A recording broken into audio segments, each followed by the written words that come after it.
Welcome, my political friends of the interwebs. I'm not even sure what to say other than holy shit. Tons of you have emailed me or PM'd me and asked, what my thoughts were and what we should do. And the only thing I can think to say is, viva la resistance. That's it. We have to resist any attempt to disarm us, which brings me to mind, if you notice, there are no weapons designed for the battlefield in the background. This evening I had an opportunity to sell my AK and my AR and my SKS, and I gladly did. I sold those. They're no longer in my possession. I no longer own any long arms that were designed for the battlefield. So, anyway, we must resist being disarmed as a people. That is first and foremost. It's not going to, listen, it's going to be scary. If you would have told me that we would elect a president who was literally on stage telegraphing to the American people that he was going to ban guns, I wouldn't have believed it. It's beyond my comprehension to believe it. Clearly there's been a shift in this country towards people who really want and really seem to want tyranny. There's been a shift in this country to people who really want a nanny state. It's funny, when Mayor Bloomberg of New York instituted his soft drink ban, they did a poll afterwards, and I don't remember the numbers now, but it was a staggering amount of people who were actually okay with that. They were actually okay with a nanny state telling them what they could or could not consume. It amazes me. Things have changed in the United States. And I think that we're going to have to hit rock bottom for people to figure it out. That, we're literally going to have to become Greece. Which will happen. Because you can't print your way into prosperity. The Weimar Republic tried it. And after having to hump a wheelbarrow full of cash to buy a loaf of bread, it just finally collapsed on them.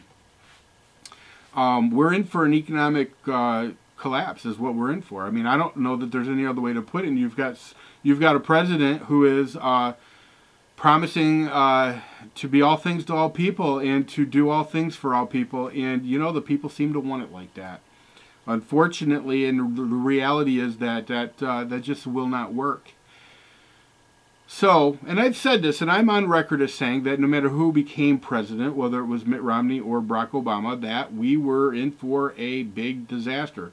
It was going to be rough. My feelings were twofold. Well, mainly my feelings were that at least Mitt had some experience in the world of business, much more than a community organizer from the suburbs of Chicago had. I think that we would have been better off with that, but that's neither here nor there anymore. That ship has sailed. That ship has sailed. So, what do? Well, once again, do not allow yourself to become disarmed. Don't do it. Use your head.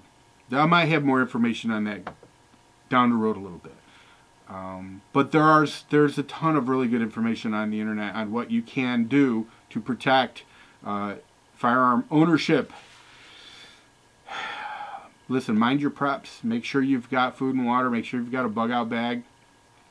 I think we're in for a very, very, very rough ride.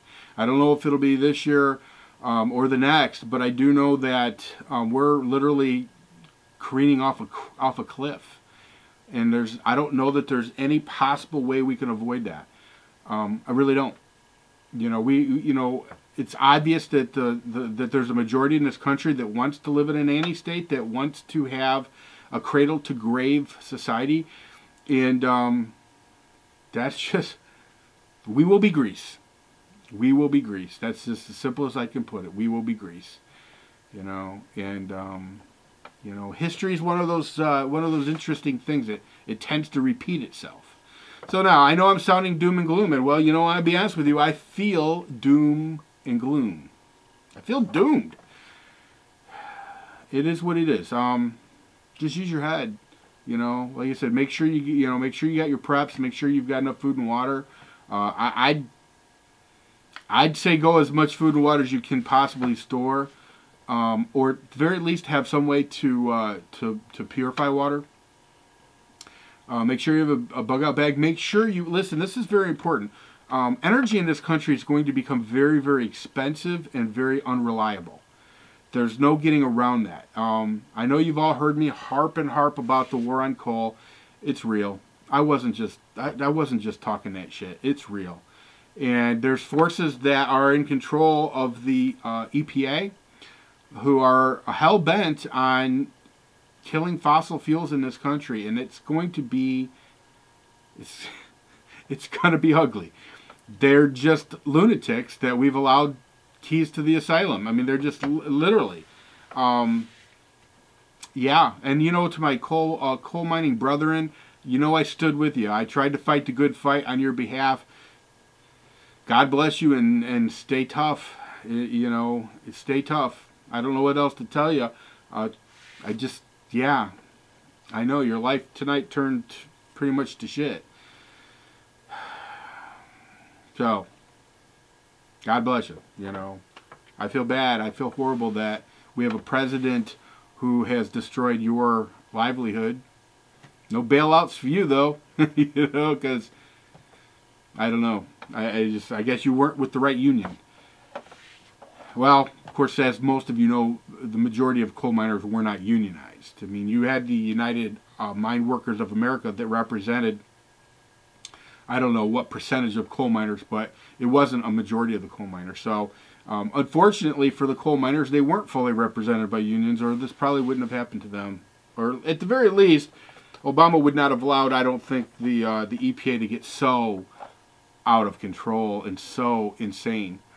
So anyway, back to the original thought on that, which was energy is going to become very expensive and very unreliable. So make sure you have some kind of a backup source, whether that's solar or whether that's anything, whatever you can do. Make sure you have some kind of alternative power source, glow sticks, candles, whatever. Because listen, you'll see, and you'll be thanking me for giving you the heads up on it.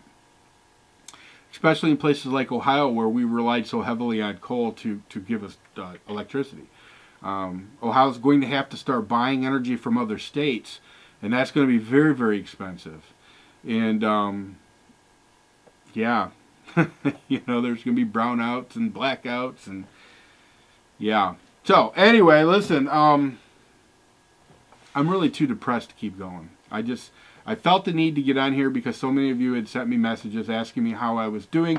For those of you who sent me text messages, I didn't get back with you because it's hard for me to text with one thumb. So, I'm doing okay. I mean, I'm going to be all right. Listen, I'm tough. I'm ready for this. Not saying I'm not shocked. I'm not saying that this wasn't a serious blow in a lot of different ways to me. Don't really feel like getting into it, but it's a challenge. But I'm old school. I mean, I'm all about adapting and overcoming. Adapt and overcome. Anyway, I don't know what else to say. Down in the comment section, let me know how you're doing. Let me know what your thoughts are going forward. If you have advice for anybody on what they should do as far as preps, if you have advice on, preparing your firearms for long-term storage underground, Yeah, I don't know. Anyway, listen, everybody, I'm just rambling now. Oh, I don't know. I think I need some Pepto-Bismol. Everybody take care and good luck. And stay safe.